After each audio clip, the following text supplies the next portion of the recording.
সতর্ক করার জন্য এই মেশিন দিয়ে আপনারা মাছ বিক্রি করবেন না।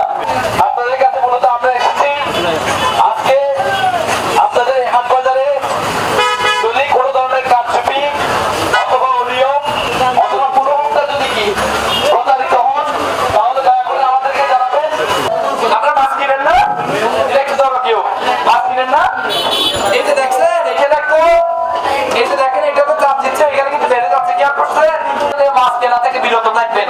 এবং কেনার ক্ষেত্রে আপনারা বলবেন এটা টাকা তুলবেন, টাকা তোলার পদ্ধতিকে এরকম স্কুল যদি এখানে দেখেন তাহলে মনে করবেন আপনাকে ছাড়া কিন্তু ঠকাচ্ছে বিভিন্নভাবে। আসলে এই উদ্যোগটাতে আমরা অনেক বেশি খুশি, সাধারণ জনগণ এবং সবচেয়ে বড় কথা হচ্ছে ছাত্ররা যে পরিমাণ উদ্যোগটা নিয়েছে এবং ট্রাফিক জ্যামের মধ্যে আমরা যে ভোগান্তিতে পড়তাম এবং কাঁচা বাজারের যে দ্রব্যমূল্যের ঊর্ধ্বগতি ছিল ওটা অনেকটাই নিরসন হয়ে গেছে। এই জন্য আমরা আসলে এটাতে খুবই খুশি।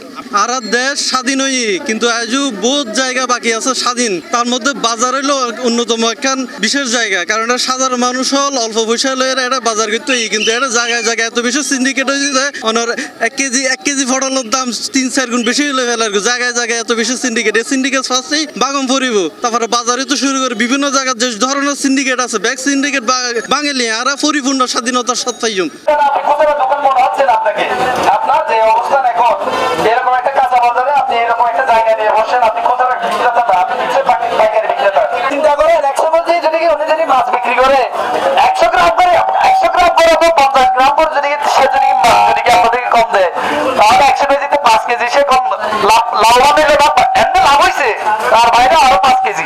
তাহলে কিভাবে আপনাদেরকে টাকাইছে এতদিন?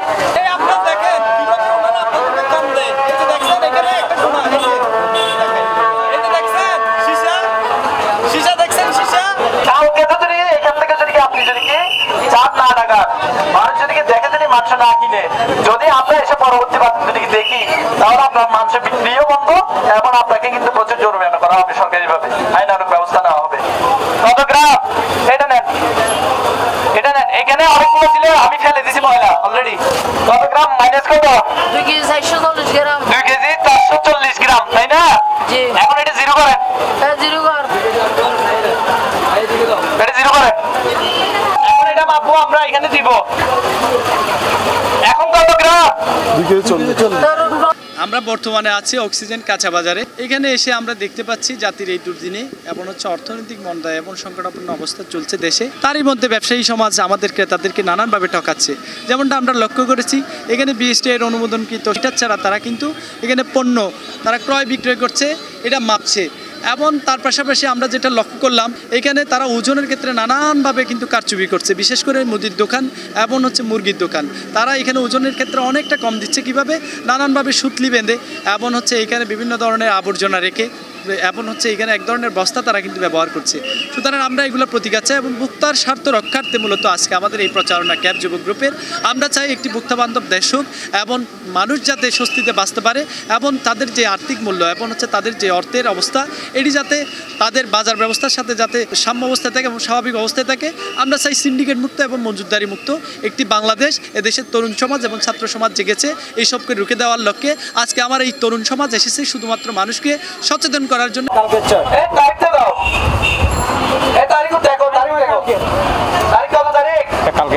এই যে দেখেন এটা হচ্ছে 8 তারিখের চার্ট। কত তারিখের চার্ট?